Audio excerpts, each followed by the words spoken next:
congratulations on the purchase of your new Qashqai. Let me show you some of the controls and the features in the car for you. Here on the back at the centre, your little rubber button here for unlocking the car, and a smaller round one for locking the vehicle up. Inside the boot you've got a floorboard system, which obviously you can move those. Under here you have an inflation kit, and also you have tyre sealant. So if you get a puncture, all you do is pop this section here into the 12 volt socket within the car, remove the hose, which you then put onto the wheel, and then pump your tyre up. However, if it's going down quicker than you're pumping it up, remove the orange cap, put the bottle of fluid on there, and then that will spray into the tyre and seal the hole as a temporary fix. Moving around to the back door of the car,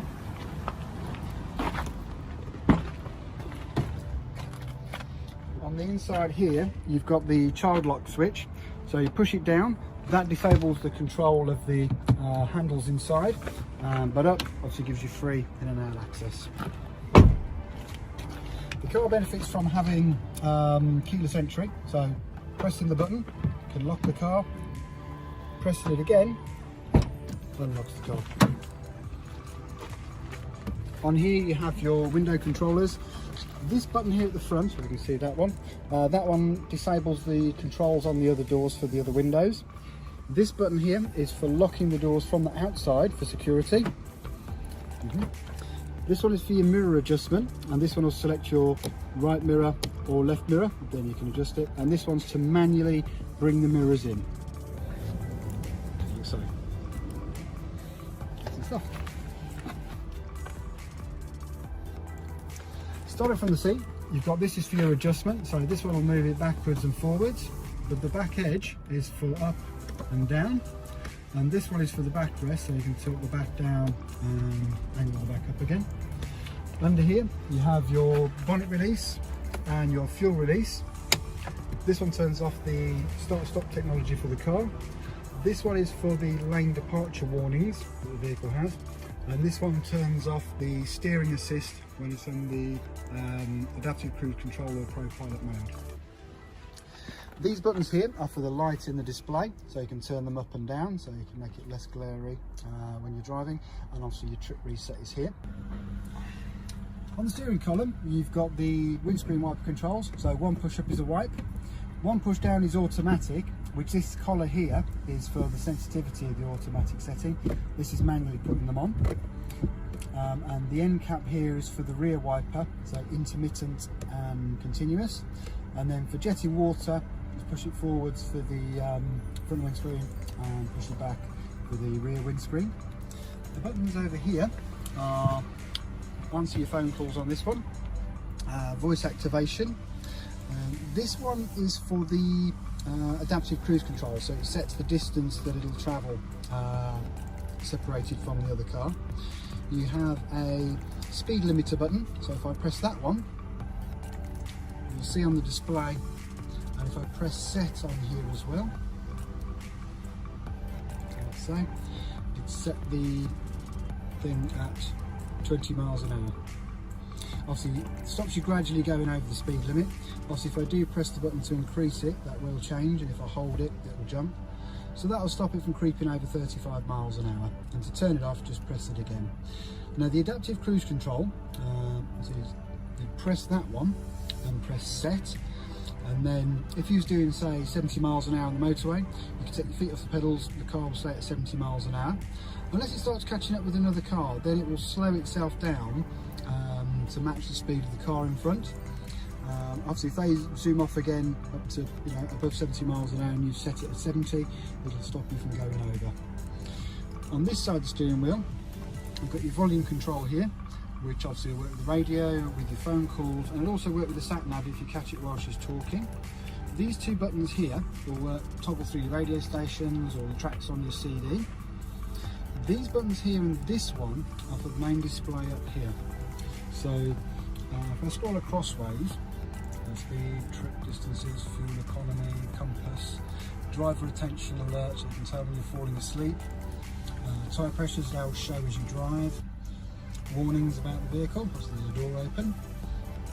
Settings. Now if I press OK on the selectors down here, I can then go in and change a lot of the settings. So driving modes, lane departure warning, that's on, that's great. Blind spot warning, you can turn that on and off. And so on.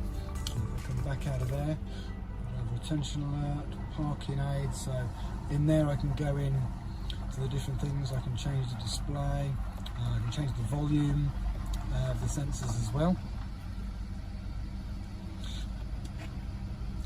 And back out of that one. Yeah, so there's all sorts of things you can change, and the characteristics of the car, the display, and also other things like that as well. And back out. Over on the other side here, on this stalk, we've got the light controllers.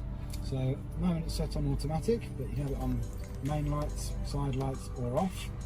And you've got your fog lights, so push forward for the front, pull back for the rear, and then you've got flash and main beam by pushing the stick forward.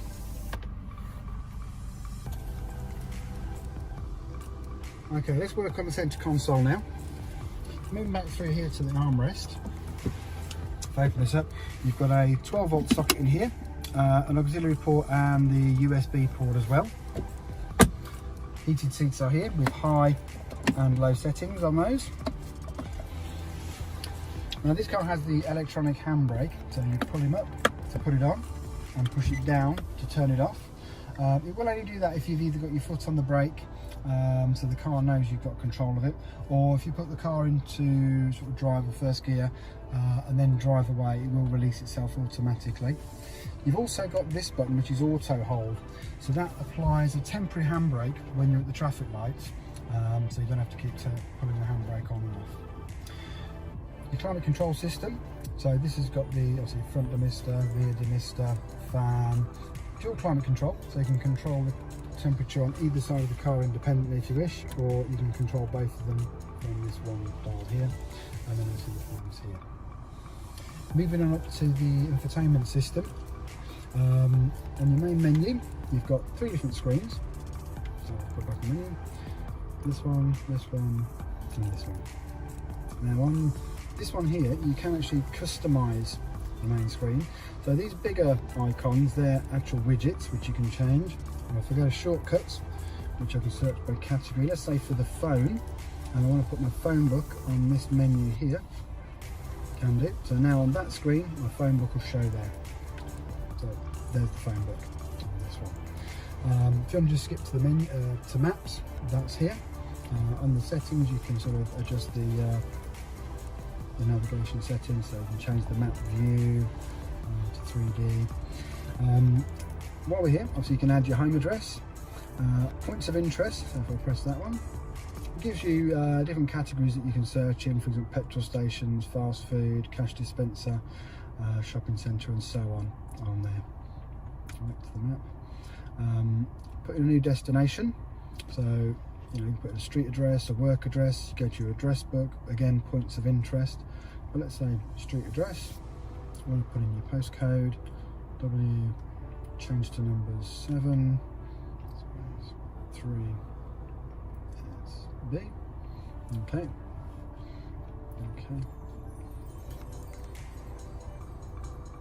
So obviously showing that obviously we're already here. You have reached your destination. Obviously with the map you do have a ability to touch, move the map around. Also it's got a pinch feature on there as well. And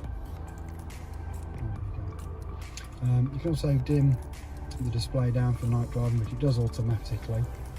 On the audio button, gives you all your different stations. If you go to source, it'll be whether it's AM, FM, DAB, CD, USB, Bluetooth or auxiliary. On the DAB menu, it'll come up with all the stations that are available for you. You can scroll through like this, or use this button here to scroll through. Just tap on your station, and then you hold down the button, and now that's saved on your memories. Now the cameras for the vehicle, you can press the camera button here to bring them on. However, you can put the car in reverse and they will come on automatically with the reversing.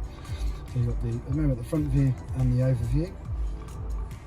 Press camera again. That's the front wheel on the passenger side. So you can turn that steering around, as you can see the wheels coming out there. So when you get to light up to the curb, when you get to the curb, you can turn the wheel back in again, so as to avoid scuffing up the wheels on the curbs.